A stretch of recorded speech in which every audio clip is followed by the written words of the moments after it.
Bom, gente, boa tarde a todos. Primeiramente, muito obrigada pelo convite. A gente está se sentindo muito bem aqui. Eu estava até comentando com a minha mãe que a gente achou o ambiente, além de muito bonitinho, vocês ficaram muito bom gosto. É um ambiente bem acolhedor e a gente realmente sente, né? Porque nós que somos médiums e todo mundo é médium, uns têm mais desenvolvido do que outros, a gente sente a vibração do lugar, a gente pode conectar com ela ou não, mas a gente sente. Então a gente realmente se sentiu muito bem, o ambiente está muito leve e acho que quebrou ali porque a gente estava precisando de repente lavar alguma coisa, né? Que a água já veio para limpar ali, não sei o enfim, não sei, não pode julgar. Então, realmente muito obrigada a vocês e vocês estão de parabéns, viu, pela casa, que é muito acolhedora. E com certeza, eu tenho certeza que pelo ambiente que a gente sente, o trabalho de vocês aqui deve ser assim, maravilhoso. Bom, entrando assim mais no nosso assunto, né, que seria o não ao preconceito. Por que não ao preconceito? Porque a gente está vivendo uma época um tanto quanto complicada. Não sei se todo mundo já percebeu que nós estamos atravessando um período de mudanças, certo? Isso está sendo observado por várias pessoas em várias religiões, inclusive, e o Espiritismo, claro, não ficaria alheio a essas questões, uma vez que todos os segmentos espíritas eles estão conectados ao mundo, ao progresso, ao avanço da humanidade, que consequentemente é o nosso. Então, para a gente avançar, para a nossa humanidade avançar, nós precisamos avançar. Então, se a gente quer um mundo melhor, se a gente quer que esse mundo ele seja e comece a ser um mundo de regeneração, um mundo de alegria, um mundo de mais felicidade, nós temos que então empreender a transformação desse mundo e para transformar o mundo nós temos que nos transformar. Então não adianta a gente sentar aqui e dizer que o fulano está fazendo errado, está fazendo assim, está fazendo assado, enquanto nós lá no nosso interior nós continuamos fazendo do mesmo jeito, estamos só mirando aquele que está lá fora. Então tem que começar por nós. À medida que cada um de nós for promovendo essa reforma, essa modificação, os outros vão nos acompanhando, porque somos várias individualidades que juntas formamos uma humanidade só e, consequentemente, lá vai o mundo também se transformando. Por isso eu estou falando muito rápido, por favor, me avise porque eu tenho esse costume, eu disparo às vezes de falar e vou falando rápido mesmo. Então, dentro dessa questão da nossa modificação, existe uma grande reforma que nós temos que fazer, uma grande transformação, que é a questão do preconceito. Porque muitos, infelizmente, a gente ainda vive uma época em que as pessoas, elas não conseguem olhar, algumas pessoas, olhar para o próximo, para o seu irmão, para o outro, como um reflexo de si mesmas e, consequentemente, como iguais. Nós somos iguais em essência, sim. Externamente, não dá para dizer que somos todos iguais. Primeiro, nós temos diferenças físicas, nós temos diferenças étnicas, nós temos diferenças de escolhas que são fundamentais. Então, uns escolhem ter uma vida mais tranquila, outros escolhem ter uma... Estou falando dessa escolha já feita ainda no plano espiritual, né? Outros escolhem ter uma vida mais difícil. Já na nossa matéria, uns escolhem estudar, outros escolhem não estudar, uns querem ser arquitetos, outros querem ser advogados. Uns têm uma orientação sexual heterossexual, outros são homossexuais. Enfim, nós temos essas diferenças que elas são apenas externas. Então, o que a gente tem que ver é isso. Nós temos que reconhecer a nossa igualdade em essência. Em essência somos, porque a centelha é a mesma. Né? A gente já está provado que tudo saiu do Big Bang, foi uma grande explosão do pontinho ínfimo e tudo se gerou dali. E nós todos nos geramos dali. Então, nós todos temos a mesma essência, eu, vocês, as coisas, as cadeiras, tudo, quando a gente retrocede, todas as coisas têm origem na natureza. Uma cadeira é de plástico porque ela sofreu vários beneficiamentos. Mas a matéria primária dela, eu não sei se faz o plástico, mas com certeza é alguma coisa que foi tirada da natureza. Então, nós todos saímos da natureza, nós somos todos seres naturais, Então, por que que a gente olha, às vezes, para o outro e diz que alguma coisa nele é antinatural ou está em desacordo, muitas vezes, com as expectativas da sociedade, e muitas vezes a gente vai até além. Nós dizemos que muitas coisas estão contra a vontade de Deus. Então é uma coisa assim, que eu acho que é fundamental, que não existe nada que seja contra a vontade de Deus, porque seria a gente aceitar que qualquer ser, qualquer força, qualquer energia, qualquer criatura esteja acima dele a tal ponto que consiga passar por cima da vontade dele e criar, gerar alguma coisa que seja contrária a essa vontade. Não existe nada que seja contra a vontade de Deus. Digamos assim, Deus quer que a gente faça o nosso melhor, claro, mas Ele sabe de antemão as nossas imperfeições, as nossas dificuldades. Então, quando a gente faz uma bobagem, a gente não surpreende a divindade. Que divindade é essa que se surpreende? Não se surpreende com nada. Sabe todos os nossos passos, todos os nossos caminhos. O nosso livre-arbítrio é nosso só. É uma ilusão que nós temos. Porque Deus, para Deus, não é. Se existisse surpresa, Deus não seria Deus.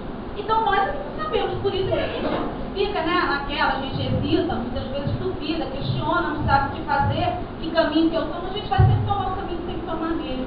Mas nós não sabemos qual é esse caminho. Então, para nós, é muito importante essa ilusão do livre-arbítrio nesse sentido. Bom, e o que isso tudo tem a ver com o preconceito? Mais uma vez, nas nossas escolhas, nós muitas vezes escolhemos e selecionamos aqueles que são merecedores, digamos assim, do nosso convívio. E nós segregamos aqueles que nós achamos que não tem nada a ver com a gente. Isso não significa afinidade. Claro, a gente se aproxima de pessoas que têm mais afinidade. Então, nós que somos todos espíritas, nós temos mais afinidade do que uma igreja, mas cada um pela sua afinidade, pela forma como é tratada as doutrinas, são tratadas as filosofias. Então, um tem mais afinidade com a igreja protestante, outro com a igreja católica, outro com o centro espírita. Isso não faz com que a gente necessariamente precise, de forma alguma a gente precisa rejeitar o outro, ou que a gente não possa se dar com o outro. A gente pode, só que a gente, claro, vai se aproximar. Nós vamos fazer uma reunião religiosa. Se não é um curso ecumênico, a gente vai procurar aquele que fala a mesma linguagem que a gente. Sem qualquer tipo de julgamento, porque a linguagem do outro também é perfeita. Só que ela atende às necessidades daquele grupo que está ali. Mas, mesmo sabendo disso, a gente ainda tem essa ilusão, porque preconceito é uma grande ilusão. E essa ilusão, eu brinco às vezes com o Leonel, nas minhas brincadeiras lá com ele, eu falo que ele gosta, falo pra ele, que ele gosta de desconstituir as ilusões. Então eu acho que ele é um desconstituidor de ilusões mesmo, porque muitas coisas que a gente se apega a tantas coisas que parecem tão importantes, e no final das contas a gente vai ver que não tem importância nenhuma. E o preconceito é uma delas. Eu tenho um filho de 15 anos. Eu falo pra ele assim, você só não pode ser duas coisas na vida. Vagabundo e marginal. Mentiroso também não. Mas aí a gente inclui aí nessas duas coisas. O resto, você pode ser o que você quiser. Você pode fazer o que você quiser. Se você quiser, eu sou doida pra arrumar uma namorada, porque aí pelo menos ele me deixa um pouco assim, mais sai um pouquinho de mim. Mas ele, por enquanto, só quer saber de brincadeira. Então eu falo pra ele, se você quiser arrumar uma namorada, você pode. Se você quiser namorar com uma pessoa que seja de outra etnia, você pode. Se você quiser, se for pobre, ou que não tenha tido instrução, tudo isso você pode. Por quê? Porque o que importa é a forma como você e essa outra pessoa vão se relacionar, a quantidade de amor que vocês vão desenvolver e a quantidade de respeito que vocês vão ter e vão nutrir um pelo outro. Então, e ele cresceu muito bem com isso, desde pequenininho. Ele, inclusive, na escola é muito elogiado, porque é uma das poucas pessoas que absolutamente não tem preconceito com nada. Porque às vezes some alguma coisa na escola, some iPod, some iPad, iPhone, que eles usam uma opção de coisa de ar, e aí sempre alguém que diz que foi servente. Sempre é servente, coitado, leva as culpas. E ele é o primeiro a dizer, não, por quê? Não tem nada a ver, e nunca é. A verdade é que nunca são as serventes, claro. É geralmente o outro, aquelas coisas, né? Mas ele, então, ele não tem isso. E isso é uma coisa que ele adquiriu de pequeno, adquiriu de bem pequenininho, não só porque eu falo, mas pelo exemplo. Então, nós somos os grandes exemplos dos nossos filhos e também do nosso próximo. Porque se chega uma criança aqui e me vê maltratando a minha mãe, por exemplo, não vai achar que é normal. Então, a criança vai achar que maltratar a mãe dela é normal, porque eu vi a Mônica maltratando a mãe dela ali, então, se os adultos fazem isso, porque esse é o caminho certo. Não é. Então, a gente tem que estar atento para as nossas atitudes, para a gente começar a tirar essa coisa do preconceito. Esse livro, por que eu trouxe isso? Porque o último livro que foi lançado, que é o Apesar de Tudo, ele está focado muito na coisa do preconceito, dessa vez mais sobre o preconceito racial e o preconceito religioso, tá? Porque os personagens centrais, eles são de etnias diferentes, um é mais moreninho e tal, a outra é mais clarinha, o mais moreninho é evangélico, a outra é espiritualista. Então, o que se faz diante disso, de situações tão diferentes? A questão étnica ninguém pode mudar, porque ninguém vai se pintar, então a gente tem que entender que o jeito é esse, cada um é do jeito que é. Então, essa é a questão, digamos assim, menor. Eu até considero a questão menor, porque a gente essa questão étnica, a gente já está começando entre nós, né? Já não tem tanta importância. Eu acho que a maior dificuldade do preconceito ainda é com relação à homossexualidade, à obesidade, que são questões que ainda despertam mais preconceito do que outras. Então, mas qual é a ideia? É que um se modifique para se encaixar, para se adequar, digamos assim, ao pensamento do outro? Não, isso pode até acontecer, mas porque eu acho que vai ser melhor para mim. A ideia é que cada um aceite e respeite o outro do jeito que ele é. Então a gente pode conviver muito bem com isso. Todos do jeito que são, do jeito que pensam, da forma como levam as suas vidas. A gente não tem o direito de julgar, a gente sabe disso, né? Então, quando a gente tem o preconceito, na verdade, é um grande julgamento que a gente faz, porque a gente acha que a gente tinha alguma coisa melhor. O Janinho não estudou, então eu sou melhor do que ele, que eu fiz na faculdade. Por quê? Porque, por outro lado, ele pode ter muito mais sabedoria de vida do que eu, ou porque vivenciou mais, ou porque despertou para as verdades espirituais da vida antes de mim. Então, existe isso. Então, a minha proposta, minha mensagem, né, é que a gente consiga começar a absorver isso de uma forma muito tranquila, da gente encarar o próximo como diferente, externamente, e aceitar que diferenças existem mesmo. Existem porque as necessidades de crescimento são individuais. Cada um tem a sua necessidade, cada um tem a sua proposta, que não é igual ao do outro. Então, isso nos torna diferentes.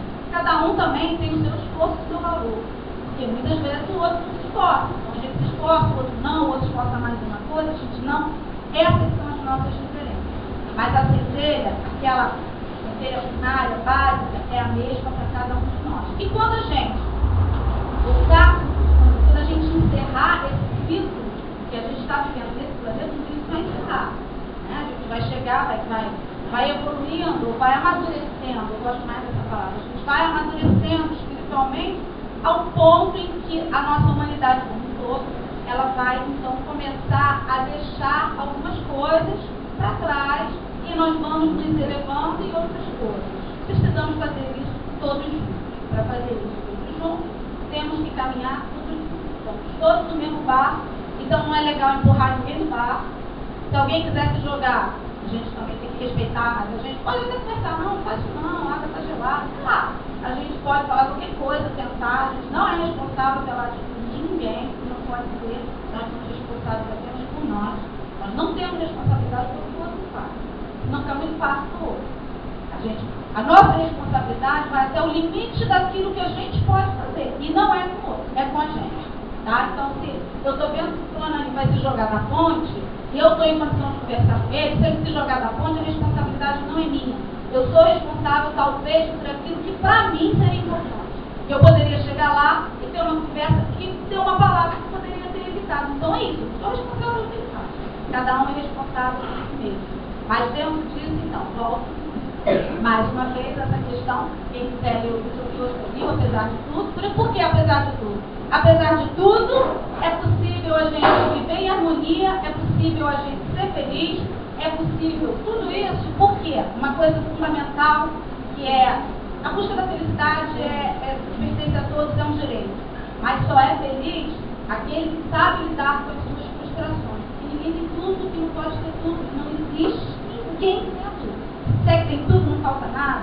Ou a pessoa mais uma ilusão, ela está querendo se enganar, e sempre falta alguma coisinha. Então, nós temos que saber lidar com as frustrações. Quem sabe lidar com as frustrações, com certeza vai ser feliz.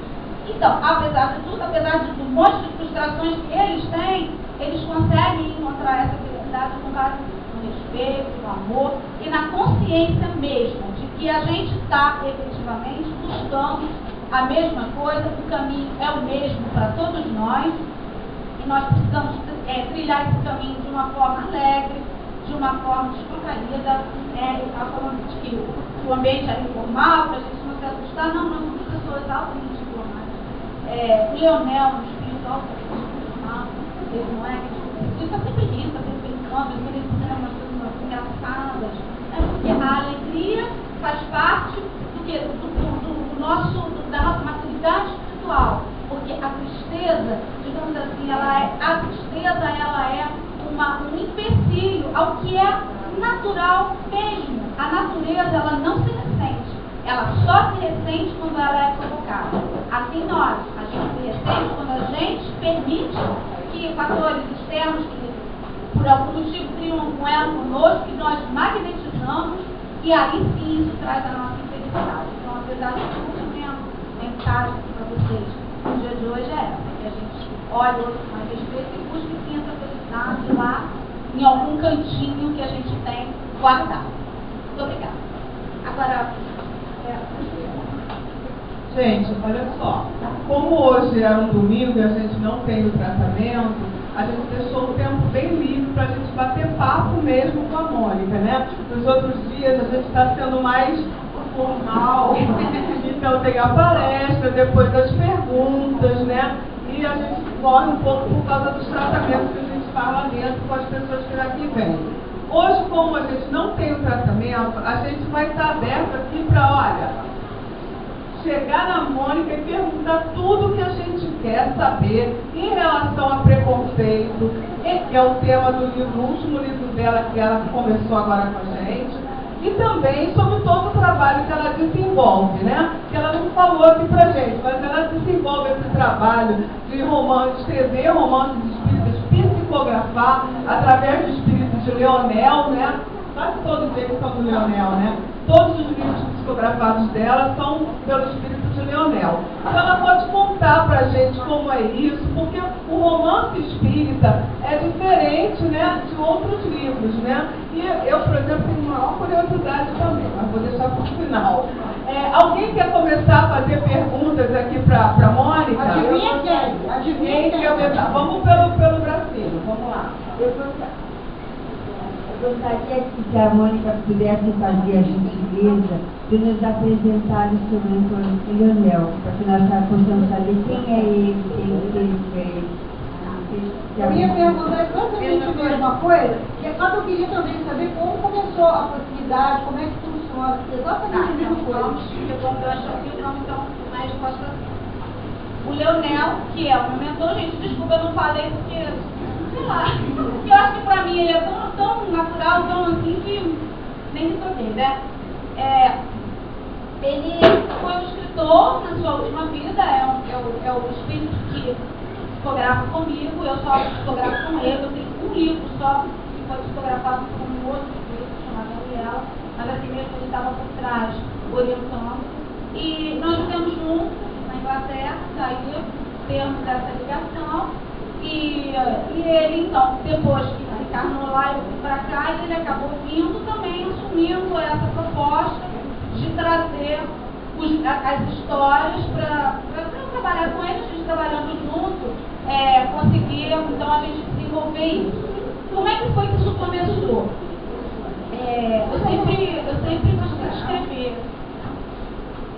E desde menina, eu gostava de escrever. E eu sempre tive vontade até de escrever um livro e tal. E um dia, também, depois que ele nasceu, eu ficava assim, eu estava em casa e eu ficava só com o nome na minha cabeça. Rosalie, Rosalie, Rosalie, meu Deus, eu não sei o que é Rosalie. Rosalie, Rosalie, Rosalie, Rosalie, Rosalie. Aí eu ficava aquele nome para cima e para baixo, até que eu abri um livro, era um livro espírita também, que estava escrito Rosalie. Aí me veio aquilo, poxa, se eu comecei a ter uma ideia assim, do livro, então de repente escrever o livro, aí eu faço assim, não sei se eu vou escrever um livro. Aí eu abri um outro livro e tinha lá uma carta dele que era série, e ela dizendo, ela descrevendo ali basicamente o meu questionamento, né? Eu vou escrever um livro, não sai nada, e se ninguém lê, aí eu falei assim, uma coisa, não sai nada se ninguém lê, não tem nada a ninguém, eu sento lá, se alguma coisa saiu. Aí foi isso que eu fiz, né? Eu sentei lá no computador, né? Comecei a digitar, escrevi o primeiro livro todo, que é uma história de ontem, ele veio inteiro, escrevendo assim, sabia que estava fotografando, não tinha ideia. Para mim era, porque a fotografia não é mecânica, quando a fotografia é mecânica a gente sabe, quando ela não é, essa linha fica muito, uma linha que fica muito tempo. E eu sabia que estava fotografando, até que no final ele se apresentou, deu o nome dele, o Lionel, e aí saí pra frente a gente não deixou. Apenar e fica mais. Ah, então eu quero outra pergunta. Tem tantas perguntas? Pode fazer. É porque, na verdade, eu tenho tantas perguntas porque a gente fica lá na livraria, né? Então a gente vê as pessoas que pegam os livros, fazem comentários, conversam.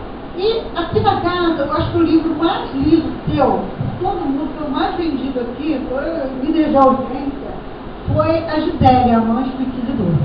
O Zé Carlos até não estava, né? E eu acho que quase todo mundo aqui leu esse livro. Eu queria que você falasse um pouquinho sobre esse livro pra gente. A Gisele, né? A Gisele, a gente adora a Gisele. Como eu gosto da Gisele. Eu, há algum tempo atrás, eu fiz uma revelação que eu tenho um perfil, uma página no Facebook, tem muitos pessoas, tem mais de 10 mil pessoas, né? E eu fiz uma revelação para eles. Que eu tinha fotografado com o Leonel 3 histórias minhas passadas. Nós tínhamos, eles tinham.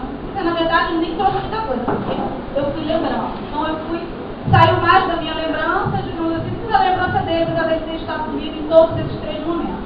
Um deles foi a Gisele, o outro foi o Segredo da Alma e o outro foi de todo o meu ser. Então, eu tenho assim, uma relação próxima com a Gisele. Embora eu não tenha mais nada dela em mim. Não sinto mais nada, mais nenhuma afinidade assim, nada. Acabou. Aquilo ali foi uma coisa que foi no passado, foi importante. Como todos nós, né? Ninguém foi santinho, a gente nem todos nós tivemos vivências complicadas, né? E foram para trás. Mas a Gisele, você quer que eu fale dela como personagem? Também é bom, né? Ou quer que eu fale do livro? Como é que o livro, da história e dela. O que é a Gisele? A Gisele, ela viveu na Inquisição. A Inquisição durou tanto tempo que dava para cada um de nós ter passado pelo menos umas 3, 4 vezes. Então, não se iludam, provavelmente todo mundo já passou por lá. E é por isso que quando se levanta o tema Inquisição, quando eu falei de Gisele, quando eu lancei, e quando eu falava sobre isso, eu sempre notava o rebuliço entre as pessoas. É um tema que mexe com todo mundo. A Joyce pode até nem saber bem o que aconteceu lá. Mas mexe por quê? Por isso, por 6 séculos. Ou a gente era índio nessa época aqui, ou a gente teve que vir de lá. Ou a gente veio de outro planeta. Mas de algum lugar a gente veio. Provavelmente a gente veio de lá. Então, muitos de nós, se não todos, temos algum pezinho lá, ou de um lado ativo, ou de um lado passivo. Eu digo porque muitos estiveram do lado dos religiosos, dos padres, dos inquisidores, e outros foram as vítimas, né, as supostas vítimas, o alvo da Inquisição. Então era uma época de intolerância, sim, era uma época de muito pouco respeito. Essa era uma palavra que não existia muito na época da Inquisição, e em Gisele, houve até um momento curioso, porque eu estava escrevendo, e aí teve uma hora que eu parei e falei assim, não, chega, eu não vou escrever mais esse livro. Chega, porque não é possível, eu só tenho cuidado nesse livro. Todo mundo é mata um, é faz a escola, eu não quero mais escrever isso, não aguento mais. Não vou escrever assim não. Aí eu parei, aí veio o Leonel com toda a paciência, porque ele é bem paciente, ele fez jovial, mas ele é muito paciente. Aí fez um monte de fotografia, e foi depois dessa fotografia que eu consegui, a fotografia está no livro, a fotografia que ele mandou, para ter compreensão. Primeiro que é um momento histórico, e nós vivemos vários momentos históricos, isso fez parte da nossa vida. Então as pessoas, elas não eram ruins, elas eram, simplesmente elas agiam de acordo com aquilo que elas sabiam e podiam. Ninguém dá mais do que tem, ninguém faz mais do que sabe ou que pode. Então não adianta a gente querer exigir de uma pessoa que não sabe, nunca viu alemão na vida, que ela lê um livro em alemão. Isso é uma coisa absurda.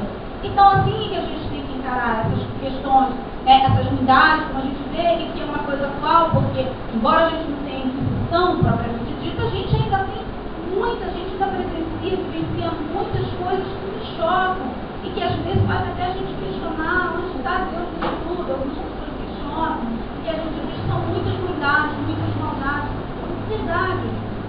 Nada também que nós já não tenhamos feito, sei lá, 500, 200 anos atrás, ou 2 vezes atrás. Tem que ser uma coisa que a gente tem que ter consciência de nós aqui é perfeito. O dia que nós chegarmos na perfeição, a gente não vai mais estar aqui. Acabou. Cumpri tudo que eu tinha que cumprir, fiz tudo aquilo que eu me programei para fazer. Então, ou eu continuo aqui para ajudar, né, que posso até ficar, ou então vem embora, não tem mais o que fazer. A gente vai no lugar, vai no cinema, vê um filme, acabou o filme, vai embora, não tem mais o que fazer lá. Assim é a nossa vida. Quando acaba de cumprir, a gente vai embora. Mas estamos todos aqui, então todos nós ainda temos sei lá, um grilhãozinho no pé que nos segura. Por quê? Porque a gente deve alguma coisa? Não, a gente não deve. A gente não deve nada a ninguém. A gente deve a gente mesmo, a nossa consciência. Porque o único juiz que nós temos nisso tudo é a nossa consciência. Então a gente não precisa de ninguém para apontar o dedo, porque quando eu aponto para mim também. Aponto 3 para mim. Então ninguém precisa dizer a consciência ela sabe. Ela pode me saber na hora, mas ela não. Se encarnou, não tem jeito. Se encarnou, desvela tudo. Então, o que a gente tem que entender com relação a essas coisas, né? Inquisição e tantas ruindades que vêm ainda até hoje, que é o nosso momento histórico, é o que a gente está atravessando, e é aquilo que as pessoas podem fazer. As pessoas não podem fazer mais. Matou o filho, é horrível. Jogou a criança no rio, jogou a criança da janela, horrível. Lógico que é triste, a gente fica triste, fica indignado, mas também tem um sentimento, a gente também, né?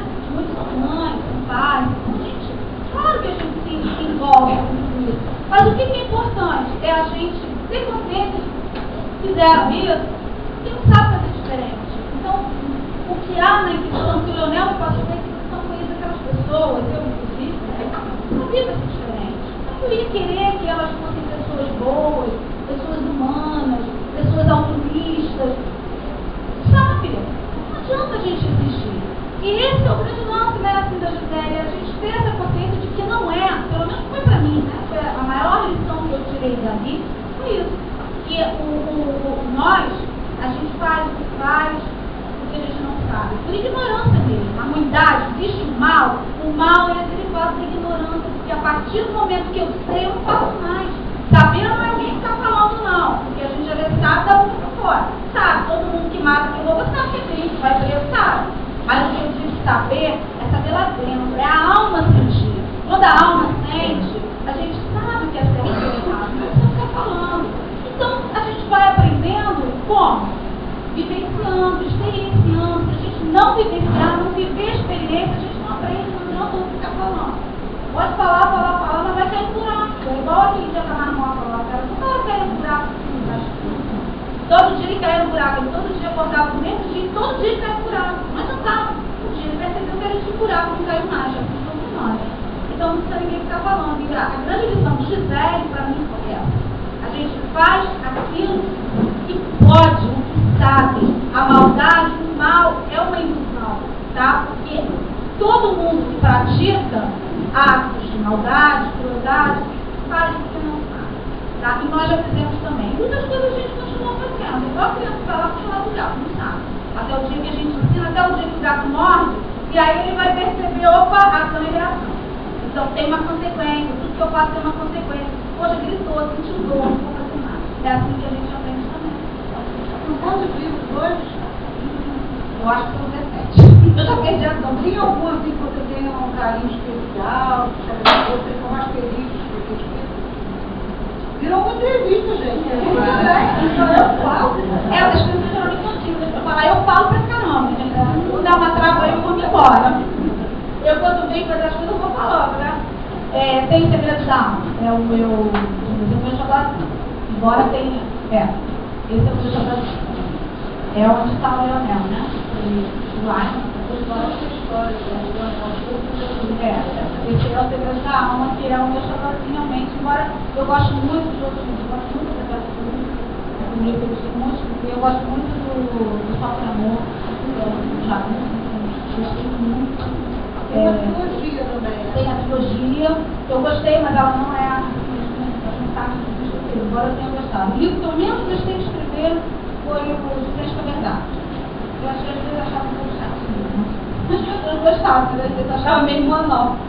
Mas é isso. Eu queria perguntar assim, como é que é essa dinâmica de escrever um romance espírita?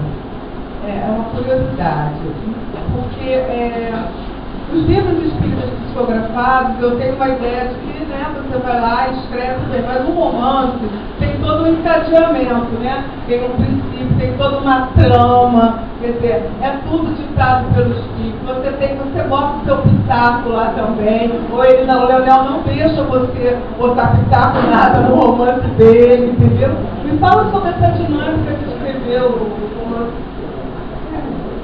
Não, mas na verdade a psicografia ela pode ser mecânica, ela pode ser mecânica, intuitiva, ela pode ser inspirada. Então eu não sou nem mecânica, nem intuitiva. Eu estou mais para intuitiva, mais para inspirada. Então eu não falo, não conto a história. No começo, eu recebo como que a gente chama assim, o pessoal que faz roteiro e tal, chama de storyline, que é a linha da história. Então é a linha da história. O garoto foi deixado na pedagogia, né? Ele foi deixado pela mãe na lata de lixo, para ser criado morro e tal, daí vai acontecer, vai acontecer. Então essa história, eu já tenho mais ou menos uma ideia do que vai acontecer. Aí eu fico à vontade, bem à vontade para dar um monte de pitaco, eu faço outra coisa, porque o que acontece com o Leonel? Eu acho que ele talvez ele tenha outras atividades, né? Talvez ele tenha outras ocupações, então não dá para ele se preocupar exatamente com a trama. Ele não fica ali do meu lado o tempo todo para se preocupar como eu estou desenvolvendo a trama. Se eu me afastar, aí realmente ele dá uma trava, eu sei que eu estou inventando um monte de coisa, porque às vezes a mente da gente vai embora, né? A imaginação não tem limite, vai embora. Aí às vezes quando eu dou essa travada, eu sei que eu estou inventando muito. Aí eu apago, começo de novo. Então ele realmente, essa questão, e ele coloca para mim que tem que haver essa coisa da emoção, para aprender, porque se a gente se propõe a passar os ensinamentos através de um romance tem que ser concluído, ele tem que prender. Porque se não prende a atenção, a pessoa começa a ler e larga para lá. Então é importante isso, e ele deixa isso me deixa muito à vontade para fazer isso. E quando chega nas partes mais populares, eu tenho partes que na maioria das vezes, muitas vezes está passando e às vezes nem percebe, né? O personagem está falando coisas que estão batendo lá e vai aí. Então, nesses momentos, esses toques, ou essa parte doutrinária, são os momentos em que ele mais atua comigo. São os momentos em que ele, assim, digamos, eu não dou, assim, ele não me deixa, assim, muito espaço. Aliás, eu acho que eu não tenho espaço nenhum. Nesses momentos que ele realmente, aí eu pego, né, porque pensamento não tem palavra, pensamento é forma de pensamento. Então eu pego o pensamento dele, é isso que eu faço. Alguém quer fazer a pergunta? Eu ia fazer outra.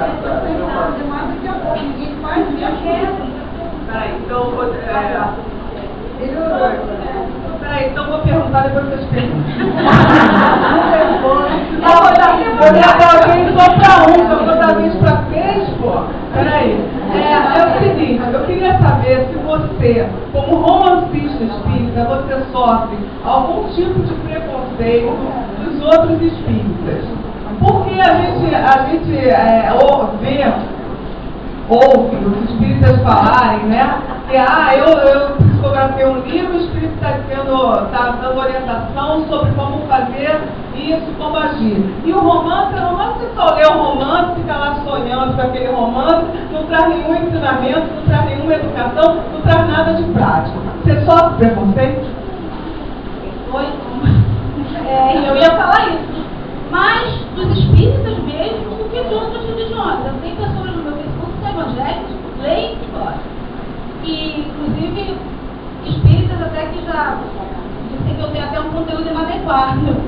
Então, por que o preconceito? Eu acho que pela forma, a maioria dos espíritas mais ortodoxos, eles não me reconhecem como escritor espírita. Nem a mim, nem o Marcelo César, não sei se vocês conhecem. Vocês conhecem o Marcelo César? Que é meu amigo, ele estava lá, na verdade. E a Zília Gaspareto, que é a nossa história. Marcelo não sou, não há mais. Então, a gente tem essa coisa de que nós não somos espíritas. Por quê? Porque eu falo, uma coisa que eu falo, né, é que eu sou espírita independente. Então eu prefiro, porque aí eu paro essa cobrança. Mas Kardec falou assim, Kardec falou assado, Kardec não usa esse termo. Eu adoro Kardec, eu me falo. Tem Kardec. Então eu gosto muito de Kardec, só que eu não me fecho nada. Então eu me abro para tudo. Eu leio filosofia, eu leio outras coisas, eu leio outras doutrinas, eu leio tudo que aparece, eu acho interessante, eu estudo. E se eu acho que tem a ver, eu encampo nos meus conhecimentos que eu adoro. E o Leonel também, assim, ele me estimula muito a isso. Por quê? Porque a verdade não se milagre de ninguém. Existe a minha verdade e a sua verdade. Existe uma verdade seguida de várias formas de se revelar não, de se traduzir essa verdade, de se compreender essa verdade. Muitas vezes cada um vai fazendo de acordo com aquilo em que acredita.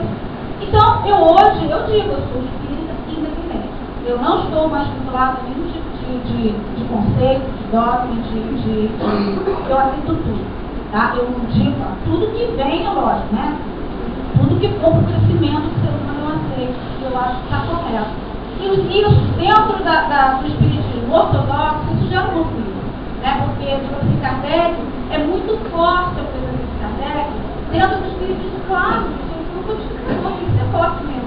Só que eu acredito que ele codificou, mas não foi para ninguém se engessar. A gente não tem que se engessar nada. A gente tem que começar a ler muitas coisas e entendendo, de acordo, inclusive, com o que o nosso mundo vai mudando. Porque se o mundo está mudando, a gente não pode pegar uma coisa que foi feita 150 anos atrás e ler da mesma forma. Não, o ensinamento é o mesmo, claro que é o mesmo. Isso não vai mudar. A verdade ali é a mesma, não vai mudar. Só que a gente tem que começar a ver de uma forma que a gente vai alcançando maturidade para compreender. Então, Kardec fala muito em punição, em sofrimento, eu não acredito mais nisso. E acho que como ele colocava isso, porque na época só se acreditava nisso, não adiantava dizer de uma outra forma que as pessoas não iam absorver. Mas eu não acredito em punição, eu não acredito em castigo, eu acredito em aprendizado, eu acredito em experiência, eu acredito em transformação. Então, isso, dentro da comunidade espírita, isso é um choque realmente, e daí porque os espíritas mais ortodoxos, mais ortodoxos, nós três, nós não somos espíritas, a Federação Espírita ela não vem dos nossos livros, aliás, ela não pode nunca falar na gente, porque a gente não gosta, realmente, não gosta. Eu respeito isso, eu acho que eles estão seguindo a linha deles, que é aquela linha mais tradicional, mas eu respeito. Mas é uma coisa que eu falo, sempre falo. Ao mesmo tempo, eu não rejeito nada, não rejeito. A gente rejeita, primeiro que a gente já tira da gente, a gente se sabota, já tira de nós mesmos a oportunidade de aprender uma outra coisa. Então isso já é uma grande sabotagem com a gente. E segundo, que a gente, muitas vezes, se veste uma capa de orgulho, de arrogância, como se nós soubéssemos o outro errado e o outro certo. E isso a gente não pode fazer, a gente não é isso. Nós temos a dificuldade, nós temos isso. Mas a sabedoria, o conhecimento, nós não temos. Então a gente não tem como falar assim, o certo é isso. Bom, Agora vamos lá. Larissa, depois Sidney e depois...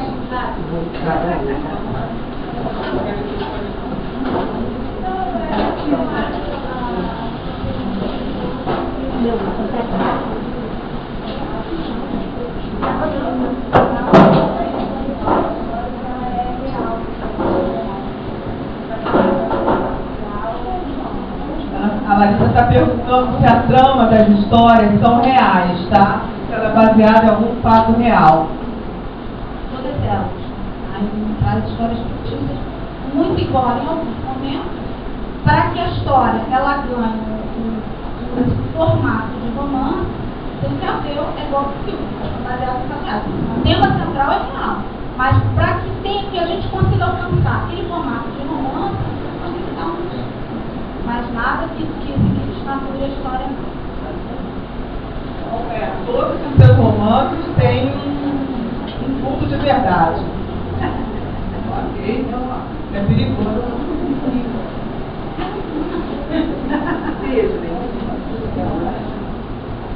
Bom, a pergunta é a fazer, justamente a Larissa já fez sobre o caso do romance real ou não. O questionamento é sobre a sua interferência junto a Leonel nesse caso. Como se processa, já que é um caso real?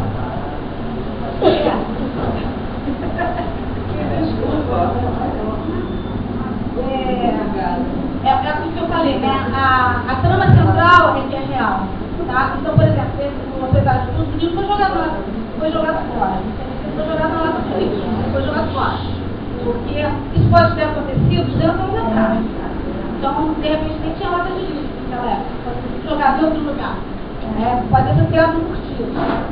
Isso pode ter acontecido, sei lá, na Inglaterra, no Japão, em qualquer outro lugar. Então, essa trama central, quando você pega um livro para ler, a trama central ela é real. Tá? O que não é que não seja real, é romanceado, são os floreios, a perfumaria, que entram para dar um formato do romance, para ter uma coisa que prenda o leitor. Porque muitas vezes a narrativa, ela não prende. Por mais interessante que ela seja, muitas vezes ela não prende. Quando a gente faz um livro só narrado, não prende. Então tem que ter um romanceado mesmo. E nesse aspecto, são os momentos assim que o Leonel me coloca mais à vontade. Então eu posso criar algumas coisas. Aí foi aquilo que eu estava falando no começo, às vezes a minha imaginação vai embora, eu vou inventando outras coisas, né? E aí fugiu muito da tela. Não, peraí, não é nada disso. Você botou aqui que o cara foi morar na Indochina, ele nunca saiu daqui. Não, tá. Não é nada disso. Aí eu vou lá, eu já sei que tá errado, aí eu sei até onde eu tenho que apagar, né? Eu já sei até o que eu fiz que não tem nada a ver. Aí eu vou lá, apago e escrevo de novo. Daí eu ainda pergunto, agora tá certo? Aí vai, se flui, tá porque tá certo. Se não flui, é porque ainda não acertei o ponto. Aí eu faço de novo, eu faço quantas vezes eu tiver que fazer. Mas essa questão do romance, assim, ele realmente me deixa um pouco à vontade para fazer nessas questões. A parte do cenário, eu vou dizer, não tem que ter essa parte do cenário. Muitas vezes, até na própria história, eu descrevo cenas que eu vejo. Então, muitas vezes eu pego cenas, porque aqui eu falei o pensamento ele formas, né? E eu pego essas formas e eu traduzo elas, não ouço falar. Às vezes eu vejo cenas, eu vejo uma cena e eu descrevo aquela cena. Então isso realmente eu estou escrevendo o que eu estou vendo. Algumas coisas, como alguns livros em que eu escrevi, que eu tive participação, eles conheciam algumas passagens que saíram na minha memória. São coisas que eu ia me lembrando e às vezes é um pouco complicado, né? A gente lembrar e escrever o que a gente está lembrando. Mas a maior parte do tempo é isso. É assim desse jeito.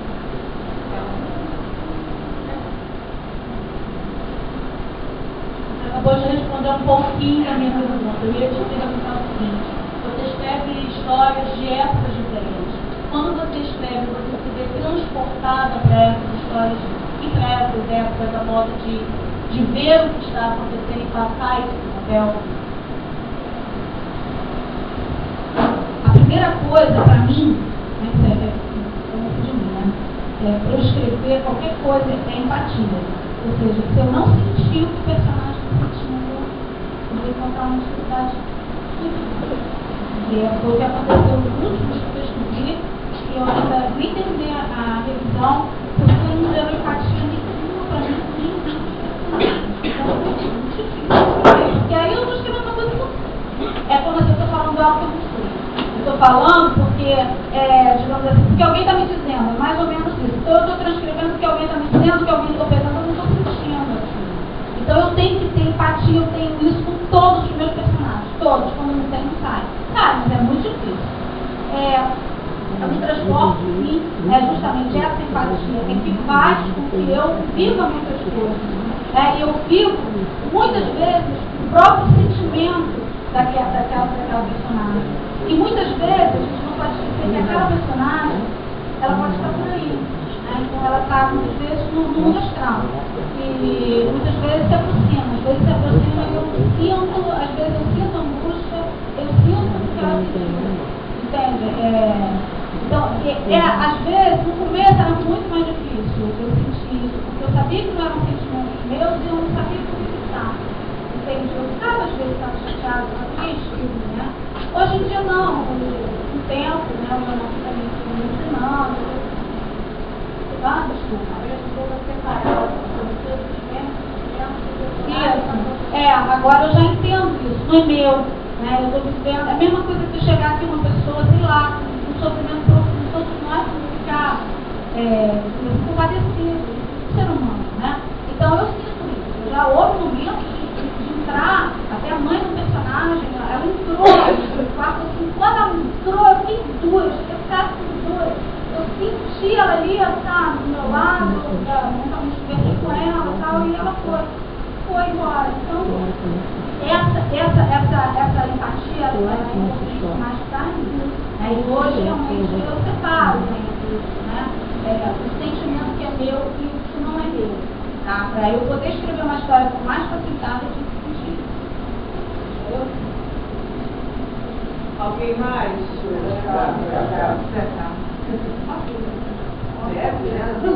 Só pergunta. Bom, Mônica, apenas um comentário. Já que estamos falando sobre um tema que é muito rico, que é preconceito. O preconceito dentro da doutrina espírita é algo evidente. Como a Mônica se posicionou, existem dois segmentos dentro do espiritismo. O espírita fundamentalista, ortodoxo, que conclui ou entende que fora de Kardec não existe a menor possibilidade de se aprofundar em qualquer tema que já foi esgotado dentro das obras básicas da codificação. Mas se nós lermos, se nós observarmos que nós temos dois períodos que podemos definir como diferenciais dentro da linha da psicografia. Nós temos, antes da morte, do desencarne do Chico e após o desencarne do Chico. Após o desencarne do Chico, nós verificamos uma nova geração de psicógrafos que começa a sedimentar um novo conceito de valores espíritas, a desmistificar aquele conceito clássico de que toda colônia espírita, dentro de um plano maior, além da crosta, acima da crosta, é igual ao nosso lar. Não, existem inúmeras, centenas de colônias só no Rio de Janeiro. E cada uma com suas características. Antes do Chico, ou até o Chico, a quem todo espírita venera, inclusive eu, havia uma visão da colônia espiritual que é algo parecido com o paraíso, é o Éden. É aquela colônia que os tiveram, chamam de Aruanda, lá dentro da nossa Umbanda, né? É o local ideal. Essa nova geração de psicólogos, Carlos Passelli, Paulo São Pinheiro, Mônica e outros que a memória está me falhando, e por isso eu não cito, já mostra uma realidade muito próxima da nossa realidade enquanto espíritos encarnados. Propriedade, por favor, fique à vontade para me corrigir diante da minha pobreza nesses assuntos. Mas o que nós observamos, eu li algumas obras do Carlos Marcel, o que eu observo é que há uma necessidade de uma revisão de certas mensagens. Eu não sei se eu já comentei com a Nelma, já comentei com a filha, o Neide. Existe um livro do Carlos Marcel em que ele mostra uma colônia espiritual, né? E depois fazendo um enfoque sobre a próxima encarnação de Emmanuel, em que ele faz uma referência que eu achei perigosa sobre uma visão jurídica de um líder desses novas correntes espiritualistas, pentecostais, neopentecostais, e que não havia necessidade de fazer a menção do nome desse líder, porque isso pode gerar uma ação judicial da maior gravidade.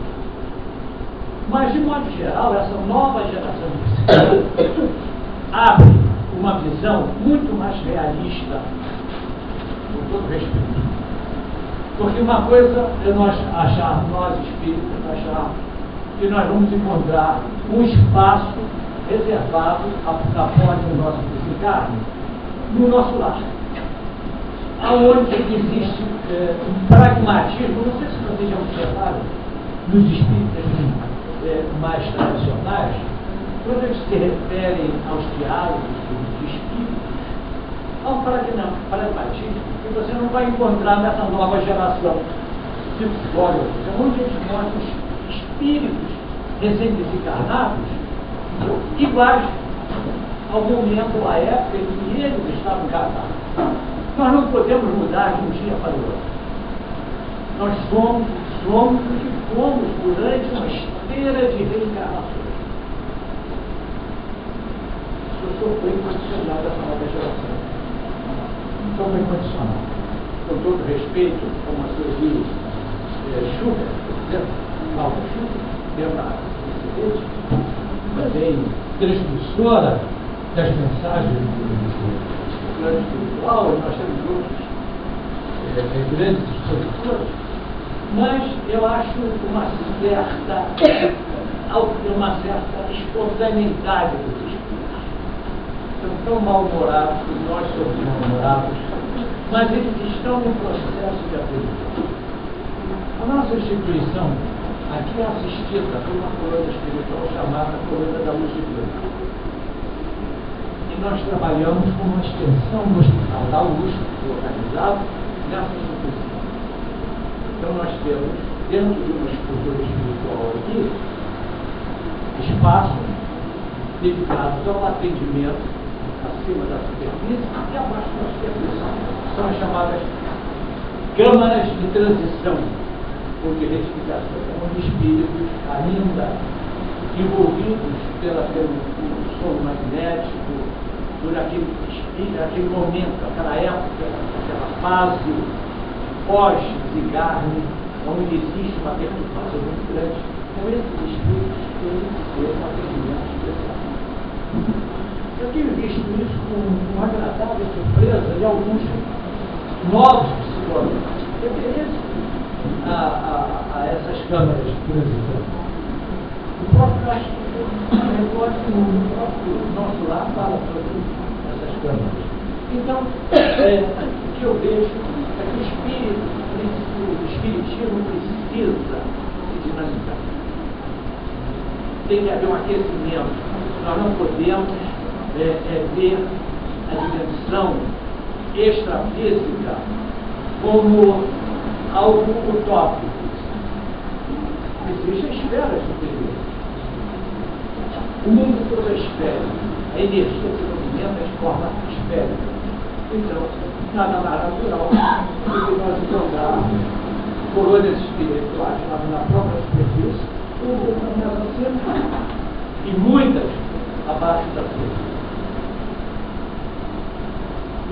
Espiritismo tem algo que para mim é gratificante. É a capacidade de raciocinar. O Espiritismo não traz um produto pronto, embalado, dizendo, está aqui, caderninho de instruções está ali. Não. O brilho é superior.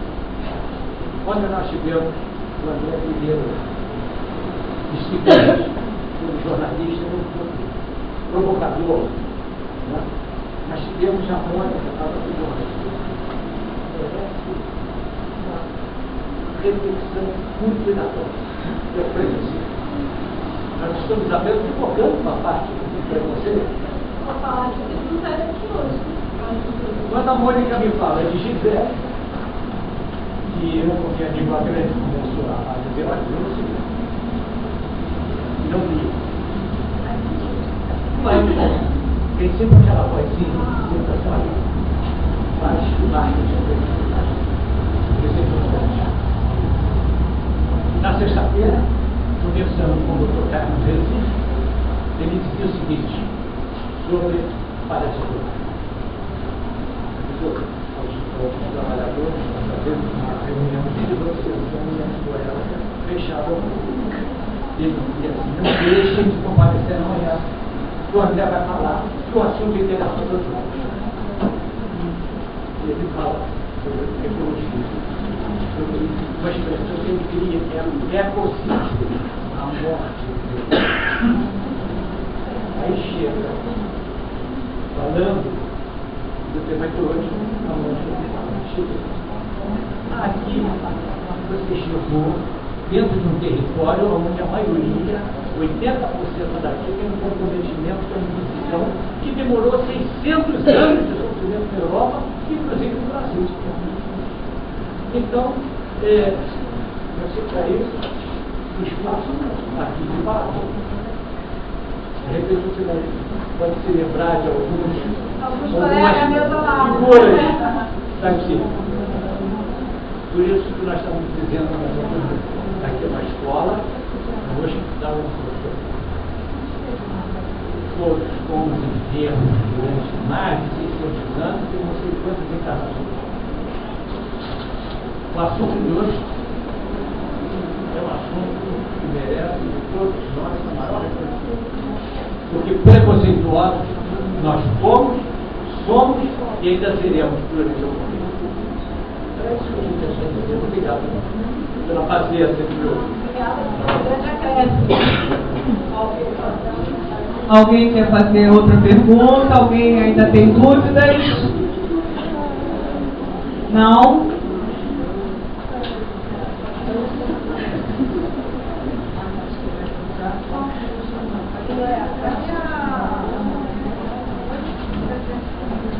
Olha só, a gente vai fazer uma prece de agradecimento pela presença de vocês todos e pela presença da nossa palestrante. Agradecer a todos que vieram aqui. Quero agradecer aqui especialmente a nossa amiga aqui Norberta, que está aqui, nossa palestrante, mora aqui todo. De vez em quando a gente vai atrás dela, né? Muito obrigada mesmo pela sua presença, tá? A gente, depois da prece, a gente vai fazer um sorteio dos livros que ela trouxe, tá? Depois a gente vai fazer minutinhos de autógrafos. Quem quiser comprar os livros dela, vai falar com a Luísa, com o Orlando e com a Débora. Para comprar o livro, ela vai autografar os que quiserem. Depois a gente vai ter o quê? Duvido. Vai ter bolo! Depois, ele não está aqui, porque se o bolo estivesse aqui, ninguém ia olhar para a Mônica. Mas eles merecem. O sorteio é para que mais tem bolo que dá, né? Olha, a gente está discutindo desde ontem se o bolo ia ficar aqui na palestra ou não ia ficar. E a gente chegou à conclusão que ninguém ia olhar para a Mônica se o bolo estivesse aqui. Tá bom? Então, mas o bolo está aqui, hein? Está aqui atrás, tá bom? Então, não desapareçam, tá? Vamos fazer a nossa prece de agradecimento. A Luísa está distribuindo um númerozinho para vocês, para o sorteio logo depois, tá? E mesmo depois da prece, eu quero antes disso já dar um aviso. Vai ter. Olha só.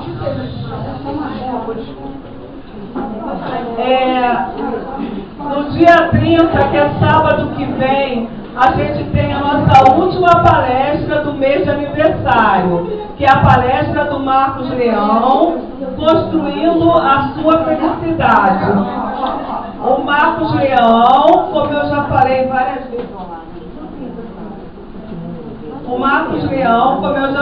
várias vezes, ele vem lá de Minas, tá? Ele está vindo para cá para conversar. Ele é lá da Casa dos Espíritos, em Minas. Ele trabalha mediunicamente junto com o Robson Pinheiro.